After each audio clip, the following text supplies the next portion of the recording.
Vai. Vamos ver no capítulo de número 1.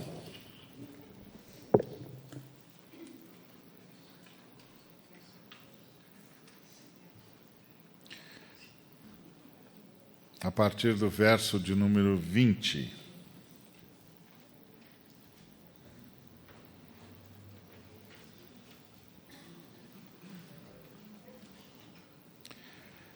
O qual exerceu ele em Cristo, ressuscitando-o dentre os mortos e fazendo-o sentar à sua direita nos lugares celestiais, acima de todo principado, e potestade, e poder, e domínio, e de todo nome que se possa referir, não só no presente século, mas também no vindouro. E pôs todas as coisas debaixo dos seus pés. E para ser o cabeça sobre todas as coisas, o deu à igreja, a qual é o seu corpo, a plenitude daquele que a tudo enche em todas as coisas. Amém. Nós ouvimos a fala dos irmãos sobre bola na rede e de como estamos celebrando esse movimento e esse trabalho todo que foi, graças a Deus, muito bem sucedido, conquistou corações, mobilizou igrejas, comunidades e certamente desencadeou uma série de ações, de reflexões e de tomadas de posição que nós ainda não temos como avaliar. Mas não é só isso. Pense quantas crianças foram salvas. Quantas crianças foram acudidas. Quantos gritos de crianças foram ouvidos? Isso não tem paralelo. Não tem paralelo.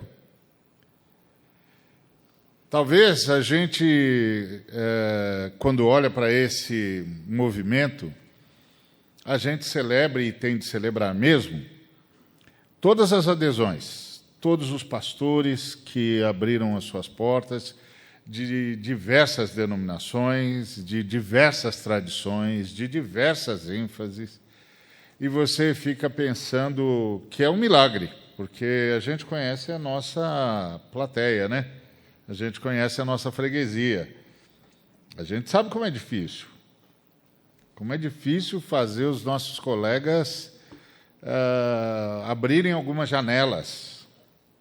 Inclusive, algumas ficam fechadas a ferrolho, que é para ninguém sequer mencionar a possibilidade de que atrás daquela janela tem alguma coisa.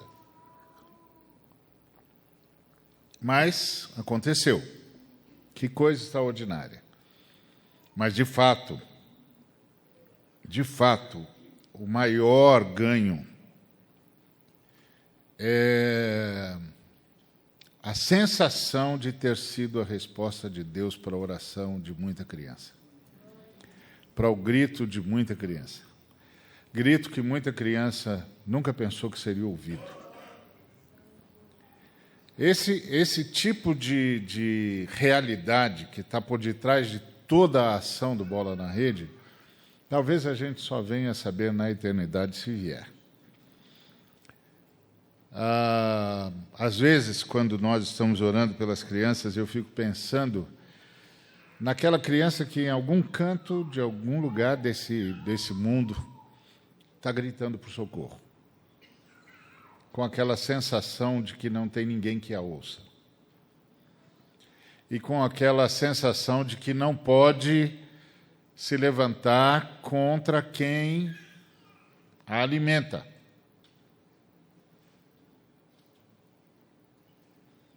E que talvez não haja ouvidos na terra que a possam ouvir. Então, o fato de um programa como esse ter despertado intercessão sem conta, que a gente nunca tinha visto na dimensão em que aconteceu. Deve ter deflagrado no céu um movimento extraordinário. Os anjos de Deus devem ter ganho uma liberdade em relação a essa questão que antes não tinham. E puderam invadir situações e lançar luz em lugares onde as trevas pareciam densas e inamovíveis. Realmente, o ganho mesmo de um projeto como esse, o resultado de um projeto como esse, a gente só conta na eternidade. É a fala dessas crianças, a salvação dessas crianças, que finalmente puderam dar a Deus o louvor que Deus realmente recebe, que é o louvor das crianças. Mas então, o que é que nós estamos celebrando? Não, nós estamos celebrando tudo isso, graças a Deus. Mas nós estamos celebrando uma experiência. Na verdade, nós estamos celebrando uma vocação. Na verdade, nós estamos celebrando uma articulação. Na verdade, nós estamos celebrando uma movimentação. Que movimentação que nós estamos celebrando? É a movimentação que nós vemos nesse texto. Esse texto fala de como Jesus Cristo foi entronizado, de como ele foi ressuscitado pelo poder da ressurreição, o poder que é da Trindade, que ele foi ressuscitado dentre os mortos, de como ele sentou-se à direita do Pai nos lugares celestiais. Agora, sentar-se à direita do Pai, como você sabe, não é um local físico. A ideia não é que o Pai tem o seu assento poderoso, majestoso, e aí construir um outro para o Filho à sua direita. Não é essa. A ideia é uma expressão idiomática que significa que Jesus assumiu o controle em nome da Trindade, que ele assumiu o governo em nome da Trindade. Era uma expressão muito comum naquela época, que para quem era uma forma de ou dizer ou perguntar quem é que está no governo em nome da autoridade maior. Então, se mudasse o imperador, a pergunta natural seria, tão logo se soubesse da mudança do imperador, seria: quem é que se senta à sua direita? Ou seja, quem é que governa em nome dele? Quem vai tomar as decisões, quem vai dar as ordens, quem vai ser a voz do imperador, quem vai ser a mão do imperador, quem vai ser o ser que vai movimentar a força do imperador, o poder do imperador.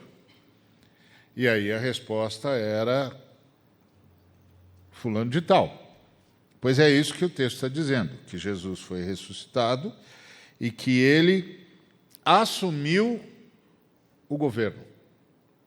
Ele assumiu o governo sobre tudo. Ele está acima de todo principado, acima de toda potestade, acima de todo poder, acima de todo domínio, acima de todo nome que se possa referir, não só no presente século, mas também no vindouro. Ele está no governo.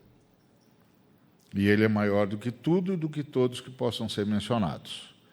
Ele é maior do que quaisquer potestades que até então estivessem exercendo qualquer domínio em qualquer lugar, em qualquer canto do universo.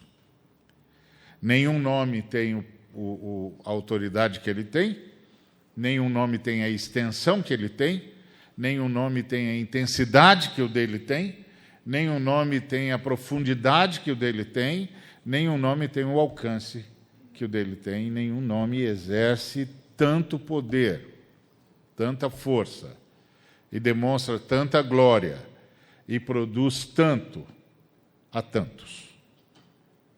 O nome dele é sobre todo o nome, acima de todo nome que se possa referir. Não importa se é de principado, se é de potestade, se é de poder, se é de domínio, se é do que se possa referir. Não importa. E não só na época em que ele foi ressurreto, mas em todo o tempo. E não só nessa era na qual nós ainda estamos, mas também na era vindoura. Portanto, ele é governador por toda a eternidade. Ele fala por Deus, fala pela eternidade, falará pela eternidade por toda a eternidade. Ele será a única voz ouvida. Então, ele tem um poder extraordinário. É o fruto da ressurreição. A gente vê esse quadro lá em Apocalipse 5 de uma forma brilhante. Quando João chora diante da fala do anjo forte, que pergunta quem é digno de tomar o selo, de tomar o livro e abrir os selos. Tem um livro que é o livro da redenção, está escrito por dentro e por fora, está selado por 7 selos, está na mão daquele que se assenta no alto e sublime trono, que está em luz inacessível. E aí a grita do anjo perguntando quem é que pode tomar um livro e quem é que pode romper os selos e desenrolar a redenção do universo. Na verdade, o anjo não estava fazendo uma frase em desafio, ele também estava fazendo uma frase em agonia, porque não é só a redenção dos seres humanos, é a redenção de todo o universo. Porque todo o universo depende da redenção dos seres humanos. E quem é que pode desenrolar essa redenção? E o João está chorando, e tem de chorar mesmo, porque fomos nós que fizemos isso, nós que rompemos com Deus, tem de chorar mesmo. E desesperado. Nós comprometemos o universo. E aí o ancião aparece para ele e diz: não precisa chorar. A raiz de Davi, o leão de Judá, venceu para tomar o livro e abrir os selos. Agora, isso é muito interessante, porque a pergunta do anjo: quem pode tomar o livro e abrir os selos? A resposta foi: ninguém. Nem no céu, nem na terra, nem debaixo da terra. Ninguém. Bom, o que tem além do céu, da terra e de debaixo da terra? Não tem no céu, não tem na terra, não tem debaixo da terra. Tem aonde? Ninguém.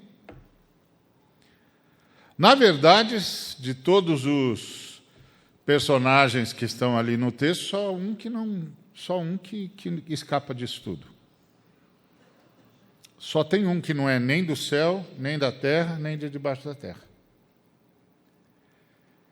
E esse que não é nem do céu, nem da terra, nem de debaixo da terra é Deus. A Trindade. Porque a Trindade não é do céu, o céu é da Trindade. A Trindade não é da terra, a terra é da Trindade. A Trindade não é do universo, o universo é que é da Trindade. Tudo é da Trindade. A Trindade é Senhora absoluta de todas as coisas. Então, só sobrou a Trindade.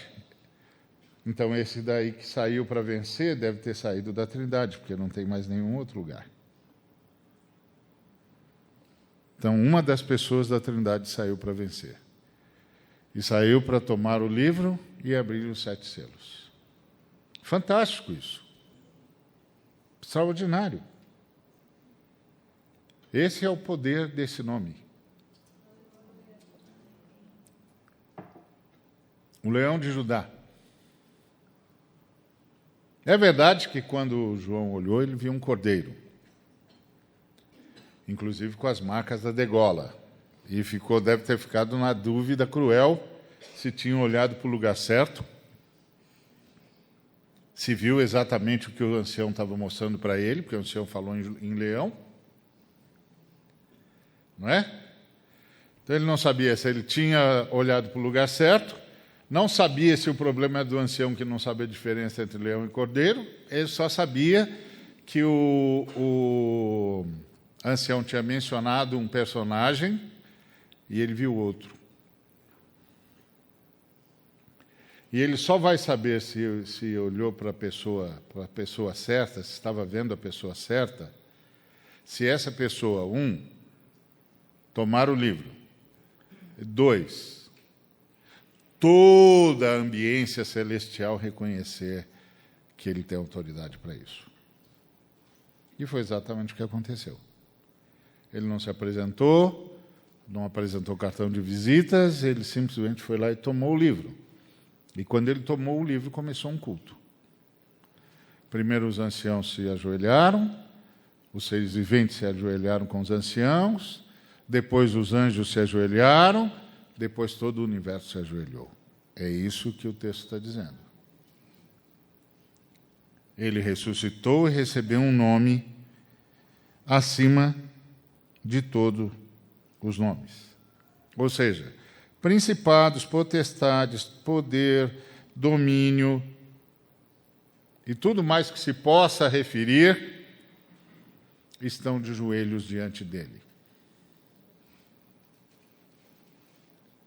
Estão de joelhos diante dele. Simples assim. Então, o que é que nós estamos celebrando? Bom, estamos celebrando o nome dele. Estamos celebrando toda essa movimentação. Não, mas nós estamos celebrando mais alguma coisa. Porque todas as coisas foram colocadas debaixo dos seus pés. Como já vimos. Quando ele tomou o livro, começou um culto. Os anciãos se ajoelharam, os seres viventes se ajoelharam, começaram a cantar para ele. Digno és de tomar o livro e de abrir-lhe os selos, porque morreste com teu sangue, comprastes homens de toda raça, tribo, língua e nação, e para o nosso Deus e Pai os constituíste reino e sacerdotes e reinarão sobre a terra. Aí vem os anjos e cantam também. E depois todo o universo canta. Todos estavam de joelhos e todos estavam louvando a Ele. Todas as coisas estavam debaixo dos seus pés. Mas olha que coisa interessante. Todas as coisas estão debaixo dos seus pés. Mas para ser o cabeça sobre todas as coisas, o deu à igreja. Este que está assentado à direita de Deus Pai,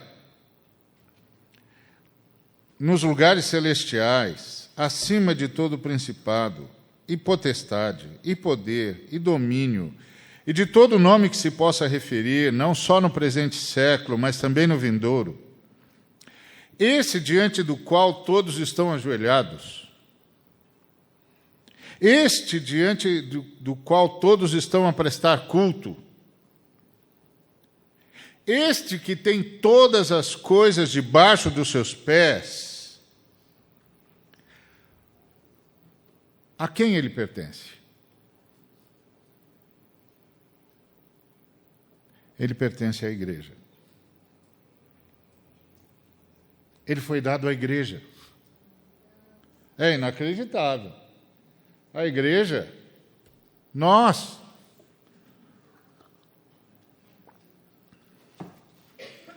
recebemos um presente da Trindade. E que presente que nós recebemos da Trindade? Aquele cujo nome é excelso. Aquele cujo nome é superior a de todas as potestades, principados, domínios. Ele foi dado a nós como presente. Onde está o trono onde ele se assenta? à direita de Deus Pai? Na igreja. Porque ele foi dado à igreja. Como assim? Porque para exercer esse domínio,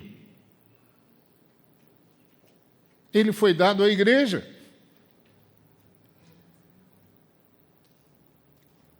Para quê? Para, através da igreja, ser o cabeça sobre todas as coisas.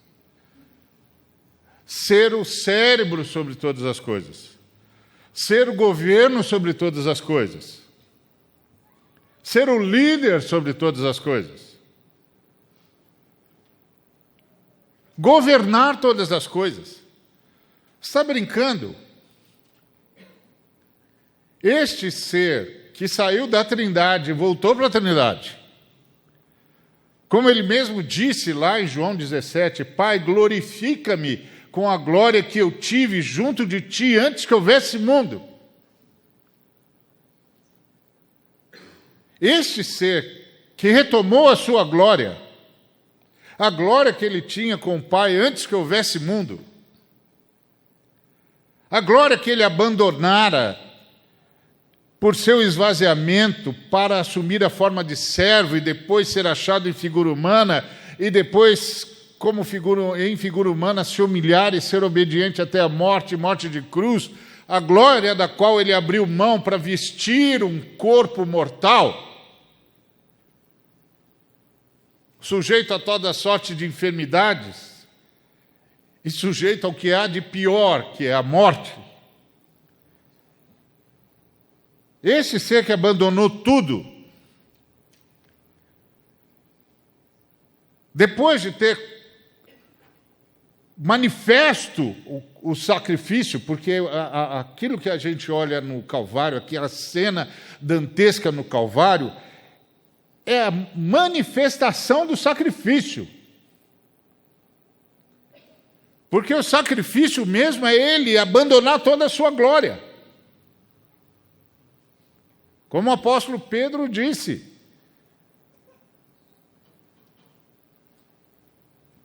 que desde antes da fundação do mundo, o sangue dele era conhecido e efetivo, mas que foi manifestado por amor a nós nos últimos dias. Então, quando a gente olha para a cruz, a gente está vendo a manifestação do grande sacrifício. Qual é o grande sacrifício? Uma das pessoas da Trindade abandonou a sua glória para criar, manter e resgatar o universo. Porque Deus amou os homens de tal maneira que deu o seu Filho unigênito, para que todo aquele que nele crê não pereça, mas tenha vida eterna. Pois então, ele voltou. Ele venceu. Ele venceu a morte, ele voltou. E foi reconhecido como vitorioso pelos anciãos. Foi reconhecido como vitorioso pelos anjos. Foi reconhecido como vitorioso por todo o universo. Foi reconhecido como vitorioso pela Trindade, pelo Pai e pelo Espírito Santo.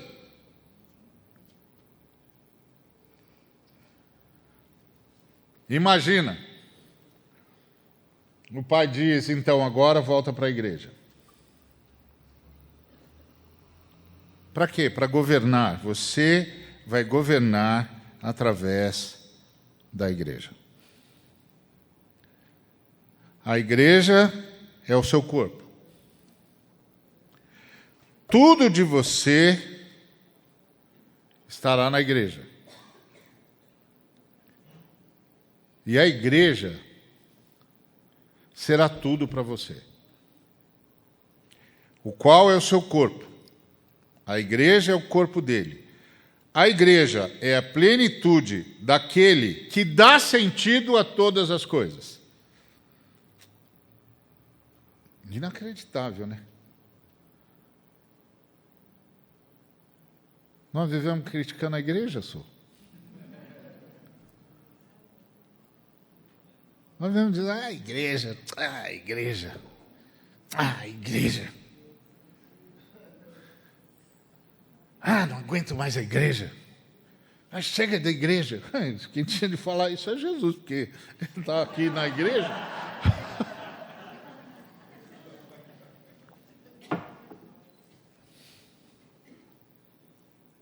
Eu tenho medo, às vezes, de dizer para Jesus, eu acho que eu estou ficando cansado com a igreja, porque eu tenho medo dele dizer o que ele pensa a meu respeito. Ele pode dizer assim, o que você acha que você está me causando? Então, como eu não quero correr esse risco, eu fico na minha. Porque a igreja é algo muito maior do que eu consigo ver. Obviamente, o texto não está falando das nossas instituições. Está falando da igreja. Aquele ajuntamento que vai embora daqui a pouco. Para as bodas do Cordeiro. A igreja. Tudo de Jesus está nessa gente. E essa gente é o corpo de Jesus.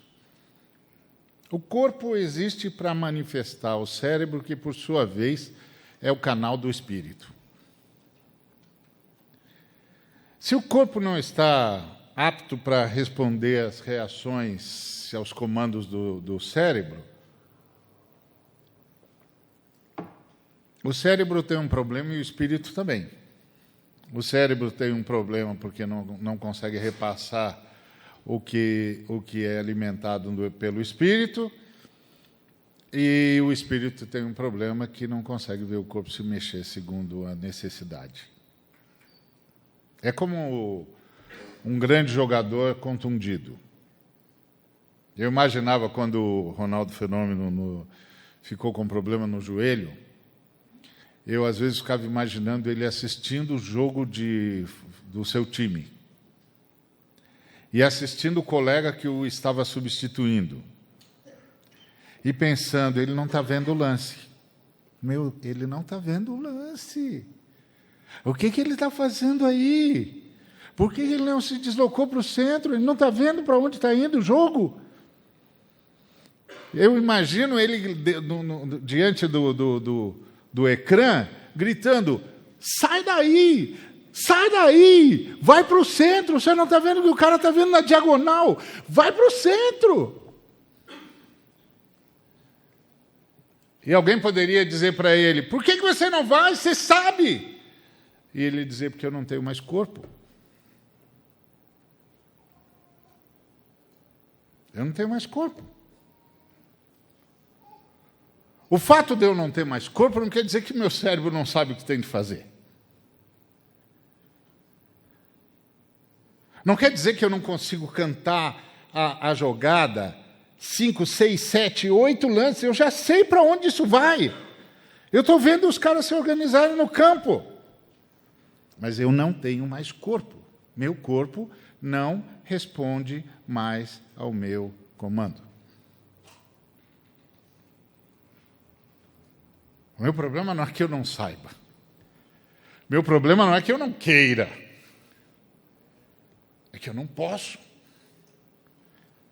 E eu não posso porque eu dependo do corpo. E sabe o que nós estamos celebrando? Que para muitos nós, talvez essa tenha sido uma das únicas vezes que nós vimos o corpo responder à cabeça do comandante. Nós vimos o corpo se mexer.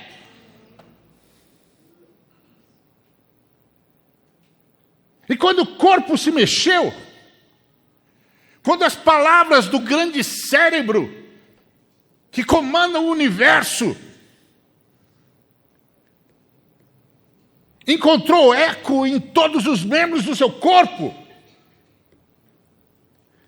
milhares de crianças foram salvas. Milhares de gritos foram ouvidos. Milhares de assassinos foram detidos.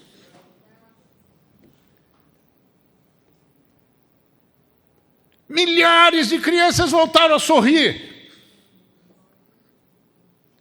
A esperança renasceu em centenas de lares. Como comunidades inteiras foram abaladas. Pastores revisaram seus ministérios. É isso que nós estamos celebrando. Nós estamos celebrando o privilégio de termos ouvido o cabeça e termos reagido às suas ordens. E aí nós vimos o que ele é capaz de fazer. Quando a gente simplesmente diz, ok, Senhor, seja feita a tua vontade. Vamos mobilizar o que tiver de mobilizar, vamos correr onde tiver de correr, vamos falar com quem tiver de falar, vamos gritar no ouvido de quem nós tivermos de gritar. Nós vamos fazer algo, Senhor, nós vamos fazer a tua vontade. Nós vamos gritar aos quatro cantos desse país, do norte ao sul, do leste ao oeste. E as crianças saberão que as orações delas foram ouvidas. Que os gritos delas foram ouvidas. Porque o teu corpo, que na maioria das vezes parece um paquiderme, que não consegue se movimentar, voou como uma águia. Correu como uma lebre. Gritou como muitas vozes na floresta. E abalou o inferno. E salvou crianças. É isso que nós estamos celebrando, a misericórdia de Jesus, que não desiste do seu corpo. Que não desiste de nenhum dos membros do corpo. É isso que nós estamos celebrando. Nós temos de celebrar mesmo, irmãos. Temos de celebrar mesmo, irmãs. Nós temos de celebrar.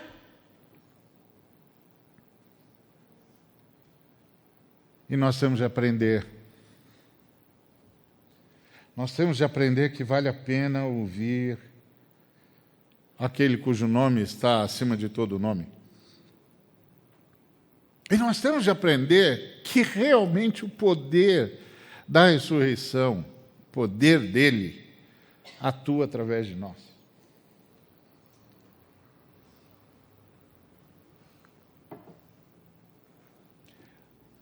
O Paulo diz que a criação geme pela manifestação dos filhos de Deus. E ele está dizendo que, lá em Romanos 8, que a criação geme pela ressurreição dos filhos de Deus.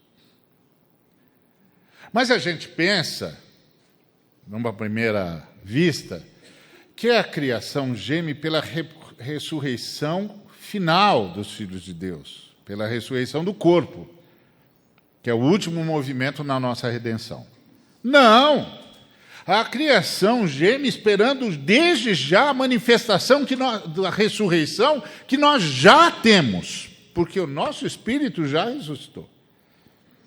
Então, a impressão que eu tenho, que o Paulo está dizendo assim, que quando a criação é abalada, o grito da criação não é onde é que está Deus.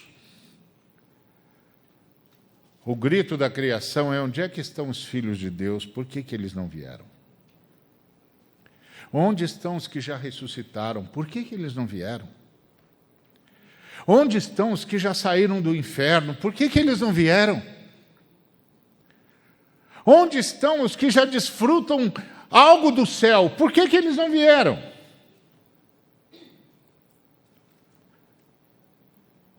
Onde estão as primícias do reino de Deus? Por que eles não vieram?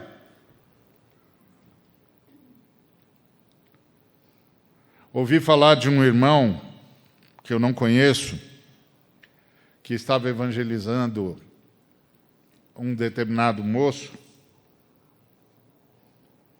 que havia sido abusado. Essas mesmas cenas que nós, pela graça de Deus, pudemos participar com o Espírito Santo para impedir. E aí ele perguntou para esse cristão: quer dizer que seu Jesus me ama? E é claro que o irmão disse: ama, Jesus te ama. E ele disse: então onde é que o seu Jesus estava quando eu fui abusado assim, assim, assim, assim, assim? Aí o irmão disse: meu Jesus estava lá, eu é que não estava. E ele queria que eu estivesse. Me perdoa. Porque ele precisava do corpo. E quando ele chamou por alguém do corpo, era eu. E eu não fui. Olha que resposta. Olha que resposta impressionante desse irmão.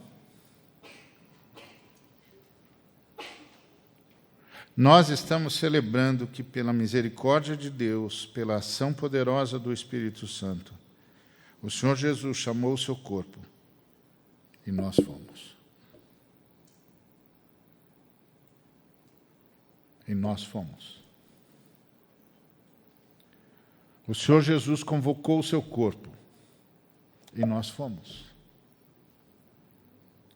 Foi um ato da misericórdia do Espírito Santo, que superou as nossas falhas, superou os nossos pecados, superou a nossa dificuldade de entender. E tirou a gente da zona de conforto. E assustadoramente, à medida que isso ia chegando a outros irmãos, de quem esperávamos até mesmo resistência, não! Eles foram cedendo, e a gente começou a dizer: meu Deus, o corpo de Cristo está reagindo. O corpo de Cristo se movimentando. Pensa numa cena dessa, imagina uma cena como essa. Aquele gigante ficando de pé, estendendo as suas mãos, movimentando as suas pernas e gritando para toda uma nação: o corpo de Cristo. Que coisa extraordinária! Que privilégio!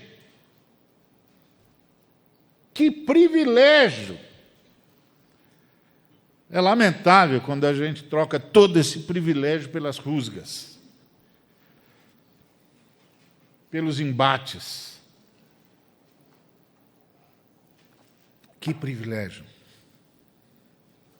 E quanta gente Jesus pôde salvar. Quanta oração Jesus pôde atender. Quanto grito Jesus ouviu. Quanta gente Jesus pôde abraçar.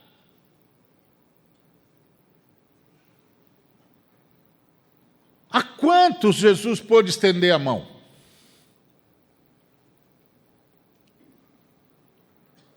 É João 14. Jesus dizendo: eu vou, mas o Pai fica. E fica em vocês, através do Espírito Santo, que vai fazer tudo o que eu disser. Que vai ensinar vocês tudo o que eu vi de mim. E vocês estarão comigo, onde eu estou. E eu estarei convosco até os confins dos tempos. Esse é o quadro da igreja. É esse quadro que o Espírito Santo, através do apóstolo Paulo, está pintando aqui.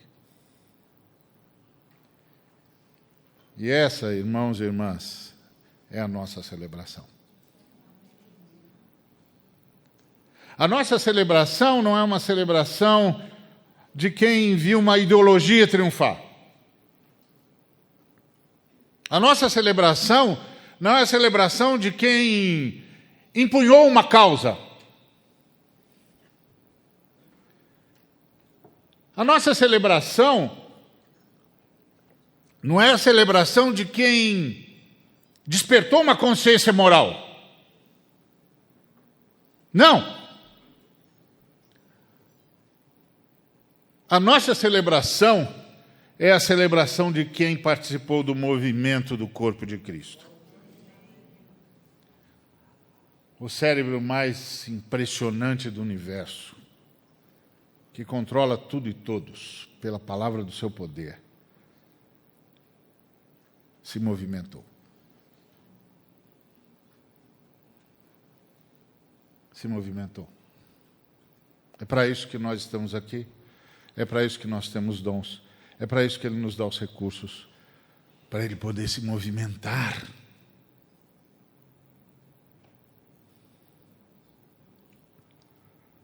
É por isso que nós sabemos o que sabemos, é por isso que administramos a fortuna de Jesus que administramos. É por isso que Ele investiu em cada um de nós, dia após dia, informação após informação, para Ele se movimentar. Que coisa impressionante. Que o nome de Jesus seja glorificado. Que seja reconhecida a sua glória. Que todos estejamos profundamente gratos, porque Ele pôde nos usar. Porque Ele se movimentou. Meu Deus! Você, algum momento nessa caminhada, você parou para pensar?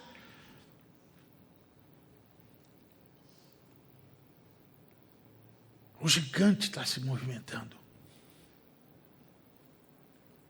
Nós estamos andando. Aleluia! Nós estamos andando. O Espírito de Deus nos insufla. Nós estamos respirando o vento de Deus.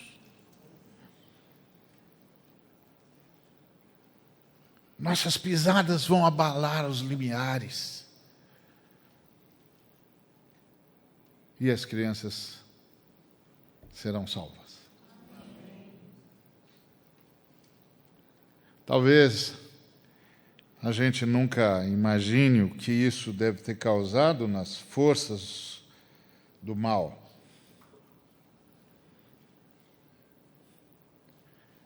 E quanto eles devem ter desejado que a gente jamais entenda o que foi que aconteceu e que poder foi movimentado. Porque quem sabe, se a gente entender, a gente realmente se converta.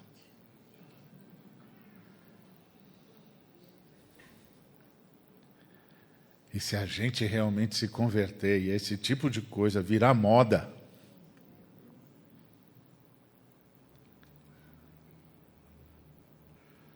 nós vamos parar de discutir sobre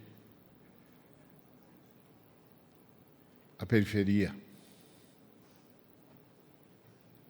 Nós vamos saber quem é que se mexe para transformar o mundo. Onde está o poder? Onde está o amor? Onde está a graça? Onde está a misericórdia? Por onde que ela passa? Que caminho que ela usa? Onde está? E a gente vai pensar, está em Jesus. Mas Jesus está em nós. Digno és de tomar o livro e de abrir-lhe os selos, porque morreste, e com teu sangue compraste homens de toda raça, tribo, língua e nação. E para o nosso Deus os constituíste sacerdotes, aqueles que farão a ponte entre Deus e a sua criação, aqueles que farão a ponte entre a criação e Deus, e eles reinarão sobre a terra.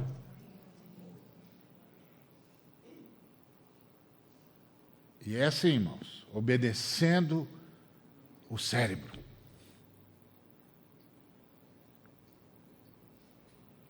Se mobilizando à medida que o cérebro ordena. Andando no seu poder, com a sua eficácia, com a sua graça, com o seu amor. Nós temos o que celebrar. Louvado seja o nome do Senhor Jesus. Amém.